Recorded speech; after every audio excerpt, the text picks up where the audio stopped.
Well, the entire season has been building to this very moment. Devon's first day off. The biggest game of the year, the biggest Philadelphia sporting event since the Super Bowl. Welcome to the PHLY Sixers show, presented by Bet365. Download the Bet365 app and use code PHLY365 when you sign up. Whatever the moment, it's never ordinary. And the Sixers and the Raptors are two teams far, far from ordinary. Before we get to that, though, which is really fitting that this happened on a day where Tankapalooza is going on at the moment. It is interesting that the NBA fined Larry Markkinen of the Utah Jazz $100,000 for the player participation policy. Reportedly, they were fined because the Jazz did not make Markkinen available against the Wizards on March 5th, as well as other recent games. Now, a big part of the player participation policy is it's defined for stars. Stars are players who are defined as having made an All-NBA team or All-Star team over the last 3 seasons. So a lot of the players that the Sixers would be talking about here, and certainly the players on the Raptors, would not qualify, but it is something where, feels a little selective. Feels like it is. Feels like more than a little selective. Certainly by the spirit of the law, something that a lot of teams could get fined for, especially these two here tonight. Yeah, so if we look at tonight's injury report, for example, Derek, you could look at a bunch of different guys who are out for the Raptors, and to be fair, out for the Sixers, that you could say, yeah, this guy could probably play, or this guy doesn't have a definable injury. Like, perfect example, Immanuel Quickley is a 25-year-old guard, and as far as I know, maybe this is different, but Immanuel Quickley is in the prime of his life, the prime of his physical years, and he is resting. He's not injured. He's not listed with, he's got a sore ankle. He's got tendonitis. They couldn't even find a fake excuse. They just said rest on the injury report. And so you're seeing a lot of stuff like that from Toronto, from Utah, from a lot of these teams. And it's a really weird full circle moment because for the first time that we've been involved in it, I think the Sixers are viewed as kind of the ethical tankers, right? Like they continue to put guys out on the floor. They've just lost games because they're not very good. Yes. No, and it is, you look at some of we'll get to the full injury report. I do want to say right off of the top, RJ Barrett is out for legitimate personal reasons. Yes. He has a family matter. When we talk about tanking, there is a reason I said quickly, and I didn't say, personal reason. Yeah, we don't want to lump him in with the rest of the shenanigans going on. Mm-hmm. But there are, and look, one thing the Sixers benefit from in this regard is they have 3 players who would qualify for that player participation policy. All 3 of them have very obvious injuries. Yeah. Right. Paul George couldn't really use his left hand. Tyrese Maxey couldn't shoot for the last 5 games that he played. Joel Embiid has barely been able to play basketball all year. So they have easy, they can rest people without really being questioned about it. And everybody else doesn't really qualify. If Kelly Oubre Jr., who's available tonight, not to spoil the injury report, but if he's out, he doesn't qualify, so they can't get fined for it. So this was a little bit of a unique. It is, like I said, I understand the reason that the NBA wants this player participation policy in place. They want fans to have a better idea of who is going to be there, especially for national TV games, especially for road games and whatnot. So they have a better idea of buying tickets and also for gambling. But, it's just very arbitrary. It's an annoying part of the sport we cover. Yeah. And so that brings us to tonight's injury report, which is absolutely outrageous. So how's your trackpad? Are you able to scroll? I am, but it is over a full PDF page. It looks like, or it's at least, no, it is over a full PDF page. So we'll go through the Raptors because they're a little more set in stone. The Sixers still have a couple outstandings, I believe, that we're waiting to see what happens with. Okay, so for the Toronto Raptors, Abaji out, Barnes out, Barrett out. Jamison Battle is available. It was one of the few upgrades. Grady Dick out, Ingram out, Mogbo out, Quickly out, Jacoby Walter out. I believe there's one more in there, and I don't want to butcher his name. So Ulrich is his first name. I'll just leave it. There you go. He is go. also out. That's a lot of outs. That's a lot I of believe outs. they have 8 available players. I can pull that list up somewhere because it was in our Discord. We were talking about this earlier as we got through the tanking nonsense. The available Raptors tonight: Jamal Sheed, Jared Rhoden, AJ Lawson, Jakob Pertl, Orlando Robinson, Chris I always want to say Boucher, but then I hear Butcher, and it's like, somebody tell me what In Philly, it will always be Boucher. Shout out to Brian Boucher. still Colin doing, Castleton, is he Garrett Temple, Allentown? and Jameson Battle. He was doing Allentown games for a while. Was he actually? He was at the national level. Anyway, so those are the eight guys. 1, 2, 3, 4, 5, 6, 7, 9 players that they have available for tonight's game. Now let's go over to the Sixers side. We know some of them are long-term. So Jared McCain, Joel Embiid, Eric Gordon, all out and have been out and will continue to be out. Then you also have Kyle Lowry out. You have Jalen Hood-Schifino out. And I do have a note on him, by the way, after we get through all this. Kyle Lowry is out. Kelly Oubre is available. Yabusele is out. Yep. And the only outstanding name, Paul George and Maxey also out.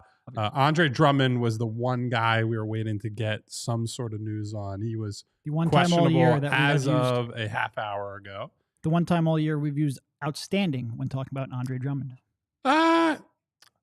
Actually, starting 5 just came out a minute ago, and he is starting and available. So yeah, we have a whole section. I know. So Andre Drummond is in, but that gives you an idea of what we're talking about here. Both teams are sitting everybody that they can and saying this is the least good roster we can put on the floor in a game that has serious implications for the lottery odds. I don't know if this is the appropriate time, Derek, to go through the difference in the odds between 5th to 7th is kind of the range they're in right now, and where they can end up or how likely they are to lose their pick based on where they fall. So Toronto comes in tied with Brooklyn for the 5th worst record at 22-43. The Sixers a half game behind, one loss behind critically from both of them at 22-42.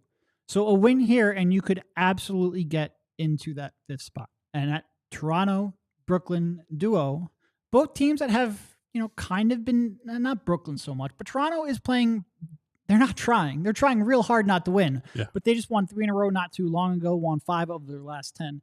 They have been moving up in the standings. So these are two, like I joked at the top, this was the biggest game of the year.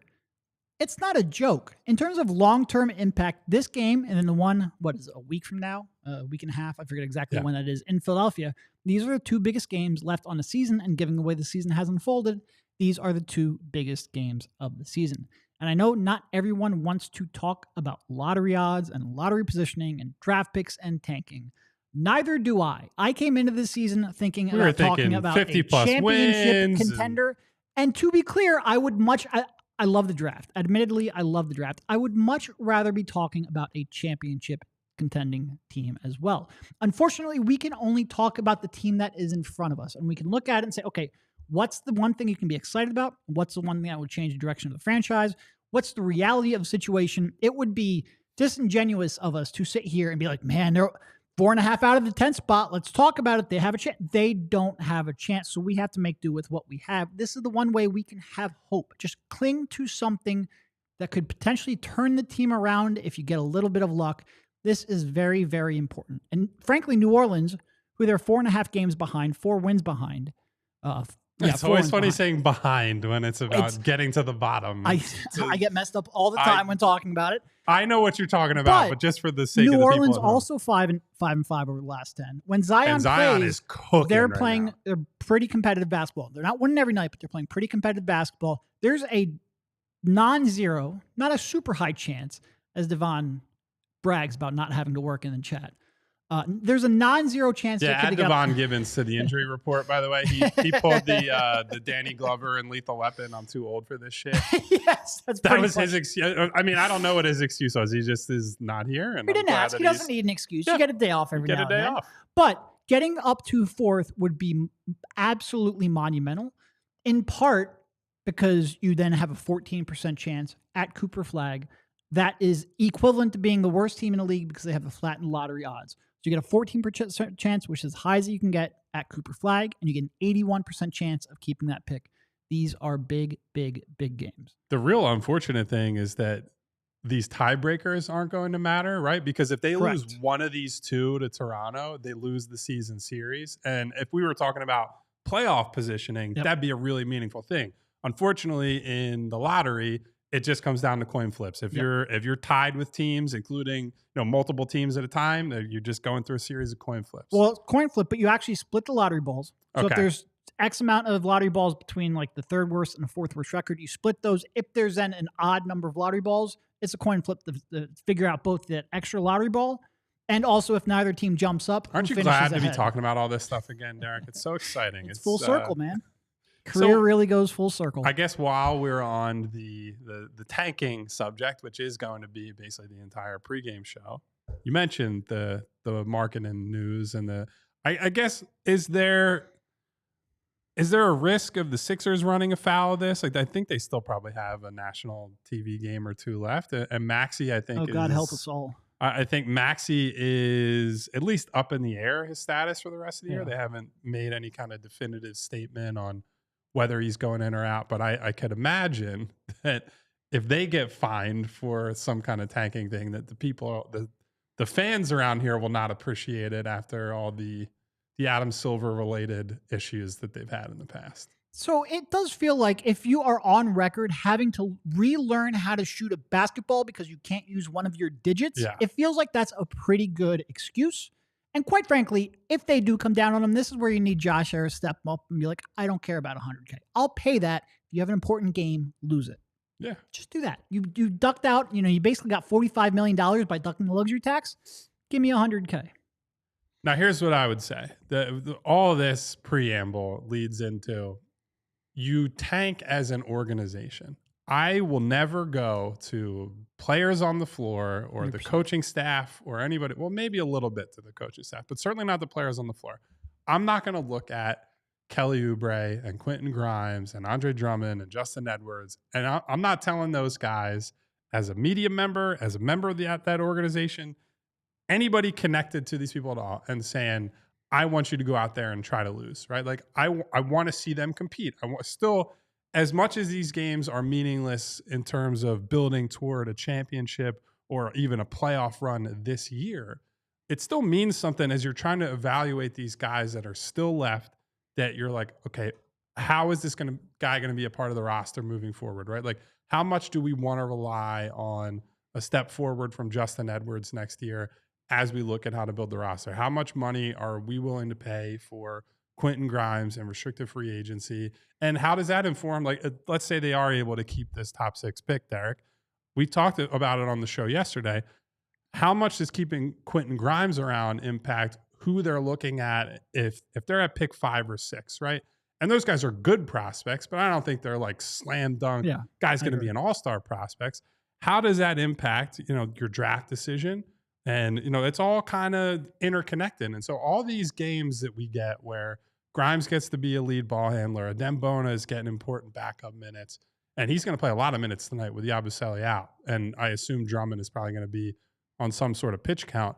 There's still important stuff that we need to see. And so that's why those guys just have to play with and they will. They don't care about draft picks, right? They're going out there doing their jobs and being professionals. And that's what I asked for from them. What you want at the management level is shut the whole damn thing down right now. No, 100%. You can never ask a player, in part because I just don't want players thinking like that. Yeah. I want to know that they're going to go out there and compete every time they are on the floor, but in part because it's impossible to evaluate someone when they're going at half speed. Yeah. I worry about this a little bit with Yabusele, who has, I think, struggled defensively even more. Like, usually he has been positionally sound. He just can't really alter shots at the rim or compete on the glass. Lately, he has been a little bit out of position, and it's tough to evaluate. Well, are they finding things to throw at the Sixers where he is just missing and maybe he's not recognizing and his rotations are late because of that? Or is he running at like 3/4 speed and because of that, it's looking worse? It's hard to evaluate, and you can, up and down the roster, Justin Edwards, not saying that any of these people are playing at 3/4 speed, but if they are, it's tougher to evaluate Justin Edwards. It's tougher to evaluate Quentin Grimes and Jared Butler. You want them playing as hard as they can every moment they have an opportunity to do so. I 100% agree with that. Yeah. And so that's why you see at the end of a game where the Sixers could have lost that Jazz game, which is an insane thing to think about when you look at who was on the floor for Utah. But that's why Nick Nurse is still challenging calls with, 1.5 seconds left or whatever to keep possession, because the guys who are actually involved with the game are never going to go out there and say, we don't care. We'll sabotage the game. We'll throw it. One, again, probably because of gambling stuff and the things that would make the NBA very mad, but also because they're competitors and they understand it's not just about this season. It's, as silly as it might seem that other people are always watching, there are other executives. There are people even in like other leagues for the guys that are lower on the roster that you can prove your basketball character to some extent in these situations where it's like, hey, chips are down, team isn't going anywhere, people have packed it in, the best player on the team is out for the season, and it's looking like the other two guys in the top three are also going to be out for the year fairly soon. Guys who will stand up and try to lead, people will take notice of that. And so even if it doesn't benefit you here, it might benefit you down the line. It's pretty wild that Nick lost seemingly every challenge in December and January. Now he's on fire. Now he's on fire. Same with Doughton, a little bit from the perimeter, but what are you gonna do? That kind of stuff happens. Yeah, it is. And we got. I guess we can just go to this super chat from Davon, aka Schoolboy Beats, in part because it ties right into this conversation. Why is Oubre playing? Play Bluecoat's finest instead, basically. And look, one of the things I think you can struggle to do with rotational decisions is Kelly Oubre might opt out of his contract. Yep. Kelly Oubre and his agent, do they have representation? I actually forget if he hired an agent. I think he hired an agent coming into last year. It doesn't matter. I want to say he did after not having one. I think he did. It doesn't matter. Kelly Oubre and Quentin Grimes and players like that, Yabusele, who have a chance. I think he's with CAA now, if I remember correctly. I thought he hired one. I just couldn't remember. They're playing for contracts. It's real hard to be like, Kelly, we're going to play you 10 minutes tonight and deal with it. It's just, you do have to worry about that kind of not only battle with your players, but also just your reputation around the league, your reputation about players. One reason teams or players will want to go to a team is to do something like Kelly did. We can go there, get an opportunity, rehabilitate your value, and you be receptive to that. If you start shutting these guys down, you might inhibit your ability to attract guys in the future. Yeah, well, the biggest example is you are not shutting Quentin Grimes down, right? He is going to go out there as long as is humanly possible and try to play up his value. But also, you can't, if you're looking at Kelly Oubre specifically, because I agree, like if you were trying to take talent off the floor, he's one of the most talented guys and productive guys that you have left. So you go up to him and say, hey, take a seat. We don't need you. We got to lose as many games as possible. Blah, blah, blah. But if you want the good side of Kelly Oubre, if you want a guy who we've talked about a lot of the year, has continued to compete night in, night out, doing his best for the team, like that's not a switch that you can just like, it's not a light switch that you just go over to the wall and say, okay, Kelly, competitiveness is off. You're good for the next month and a half. The reason that you're getting the Kelly that you got in December and January and through these tough times where he's trying, mostly on his own sometimes, but he's trying to set a tone defensively, he's trying to crash the glass, is because it's just something innate within him. It's something that he feels like, I want to be out there. I want to impact the game. Like that is the athlete mentality that you want. So whether he stays here or not, if you think there's any chance that he's going to be a part of this team moving forward, and there's at least some chance that he'll continue to be here regardless of whether he opts out or not, you can't go around messing with him like that and saying like, you know what, Kelly, sometimes we just don't need you to go out there and compete. Like I say, you always try to foster that in any player, but certainly in your role players and guys who are as important as Oubre is. Yep. All right. So do we want to go to the Sixers starting lineup Let's here? do it, Derek. This is going to be a freaking doozy. All right. So we have Jared Butler, Quentin Grimes, Justin Edwards, Kelly Oubre Jr., and Andre Drummond. In all honesty, when you start looking at who the Raptors have, this looks like a pretty normal NBA starting five. I was going to say, it's a fairly coherent NBA starting five. Now, not one that if you came into the regular season opener with this starting lineup, I'd have more than a few concerns, right? But you have a nominal point guard. You have Grimes as the go-to scorer. Oubre is kind of the secondary guy there. Edwards as a 3-and-D, and maybe having to play up a little bit in size too much, but not against this Raptors team.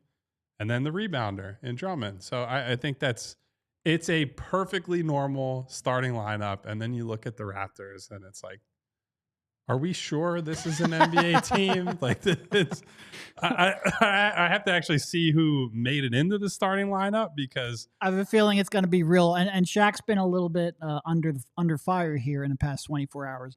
It's going to be a real, like, who he played for kind of. I would be failing on the who he played for with a bunch of these Raptors guys because other than there is a Pirtle is in, yep. And then it's Battle, Sheed, Castleton, and Roden. Those aren't real players. They created them in NBA 2K. It does kind of sound like just you get 5 years into a dynasty mode, and it's instead of having the previous classes of players that are coming through college, it's like NBA 2K is just making it up at this point. That's no disrespect to these guys. They're certainly much better basketball players than I ever aspired to be. Right, but clearing the Kyle Neubeck bar isn't supposed to be about skill level. It's solely just on height. Yes. Oh, man. Sixers are winning this one by 20. Now, look, some of these guys, they're literally playing for NBA contracts. They're talking a lot about some two-way players here, so they will play hard. I'm sending Bree the, if we want to pull it up on the screen, the starting lineup. And I wonder how many people know all 5 guys in this lineup. I don't think there are many people who will know 2 of the 5 guys. If it wasn't for Pirtle, it might be an offer. This is just wild. This is where we are, man. Mid-March tanking battle. Who did you, while we're on the subject, because we're talking about draft and tanking position, who do you think of the guys we've talked about would be the most meaningful ad for Toronto specifically? Because we're in a different mindset here, and this is just kind of how I feel about Masai's teams. They just are a little bit of Island of Misfit Toys vibe, and so I don't really know who you just plug in. I mean, Cooper Flag, if they get number 1, I think is the obvious one. But other than that, I'm like, I don't know. Do they want a lead guard? Do they want an off-ball player? Like, I can't tell. Castleton has played 3 games. Roden has played You're on a completely different wavelength. This is amazing. I mean, I think Cooper Flag is who would fit best for any of them. Yeah. And he certainly fits the Masai prototype and best talent and also best fit. I feel like they could use a real off-ball shooter there. I think they're probably in a spot where, then they do have quickly. They're weird because they kind of have like a 1-2-3 combination that works theoretically long-term. We haven't really gotten to see it with Ingram because he's been injured the whole time. And they only got him in, early February. Yeah, and he's expiring. So it's been like a month. Yeah. No, I mean, I think they're still at the spot where like you just take the best player available. It's tough because when you're talking about Barnes and Quickly, like maybe some of those 2 guards don't make quite as much sense for them as they do for other teams. But who knows? Now, maybe you just say, I think in all honesty, other than, I know they're really, really high on Scotty Barnes, and he has certainly had flashes, but I think other than him, you probably look at the other guys as more fungible if you're maybe not Ingram, if you're going to ink him to a big deal this summer. But yeah, I don't know what they're doing with that. I didn't know what they were doing at the trade deadline. I still don't know what they're going to do with that. That is going to be a real tough player to give a contract to. But Ingram, I mean, what's Quickly making, like 32 a year, right? Yeah, he's making quite a bit of money. They gave him a substantial contract, a very That's substantial what contract. I just don't know. I know I've been called a Masai Ujiri hater before, and like he's threatening to be a little bit washed. These last like 3-4 years, it's just like, okay, in isolation I can understand some of these moves. Like I don't dislike some of the players, right? But if you're talking about, it's actually, and they're kind of tanking this. Well, they're definitely tanking now, but we're not necessarily tanking at the start of the year. But there's a lot of the like, well, it's easy to just lose and have a bunch of name guys on the team. You got to build a team. That was the Sixers were accused of that a ton when they went through the rebuild. Like, eventually you got to build a team. I kind of feel that way about what the Raptors have done the last 2-3 years anyway. There's no real and they just coherence. They love giving up draft picks for like old limited centers too. It's like, what are you doing? Yeah. You don't need Jacob Pirtle. I mean, I like Pirtle too, but also Jakob. At least I caught myself. Got to put some mustard on that. What are you doing there, Derek? Yeah, I don't 100% get what they're doing. All right, do we want to get to, because since we don't have Devon, although Devon, if you are still in the chat and you want to drop some pregame picks, you can drop them right in there. But we do have Bree here to step in. That's right. So Vince actually reminded us, Ingram signed a 3-year, $120 million deal. So he's locked in long-term too. $40 million a year for Brandon Ingram, on top of paying Quickly good money. And Barrett is still on I guess Barrett's deal now, because he's later in the deal at this point, is not too bad. And he actually has been pretty good when he's been able to play. But yeah, I don't know. I don't know what the ultimate goal is there. But yeah, sorry for interrupting your gambling. No, it's all good. We'll go to Bet and Bree with some of the pregame Bet and picks. Bree's got our pregame picks tonight. All right. All righty then. Bet and Bree with Jakob Poeltl at 7+ rebounds. Quentin Grimes, 20+ points and 3+ threes made. That's a single game parlay for +220. How are we feeling about that one, Derek? I mean, I think those are pretty logical. Like, I feel like every time there's a big man of any real size, we always pick them for the rebounds against the Sixers. Smart move. It means you've been watching this team. And Grimes, I mean, with this roster on both sides of the floor, Grimes might go for 40 again. Yeah. So that is certainly. And if he goes for 40, he almost by definition has to make at least 3 threes. So I think that all makes sense. He is the one where if you're going to be like, no, we need this game, he's the one who plays 20 minutes and then sits in the second half.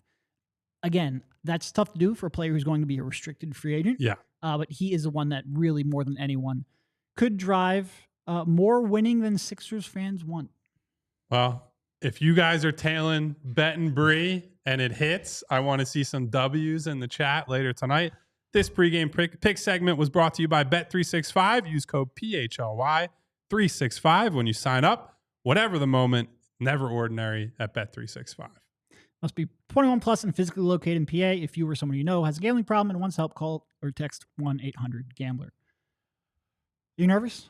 I'm nervous. This is a big one. So in our Discord today, someone, who was it? Sam Hinkie III was the username in there, which was very funny.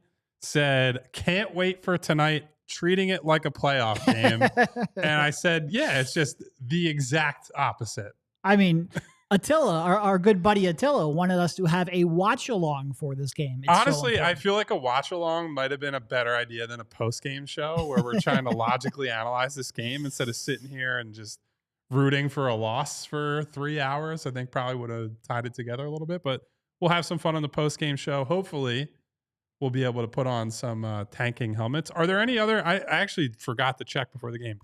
I know this is like the Super Bowl of tanking, but are there any other games tonight that we need to have our eye on? Derek, you've been on top of that. Yeah, I did tweet something out this morning, but I forgot about it by now. So let me go quickly look it up. I have some stuff up. So Charlotte, Atlanta. Well, Charlotte's out of range, but so Charlotte, Atlanta. There's Utah, Memphis. Utah's also probably Mavs at Spurs is the best one. Yeah. Spurs are 26-37. That is the 8th worst record.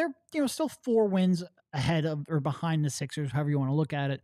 So that's a pretty good cushion. But obviously, with their injury problems, they have a chance to lose a lot of games. And the Mavs are a dumpster fire, so that is a chance to pick up an important win. But this is the main event. This is the one you really got to be locked in on.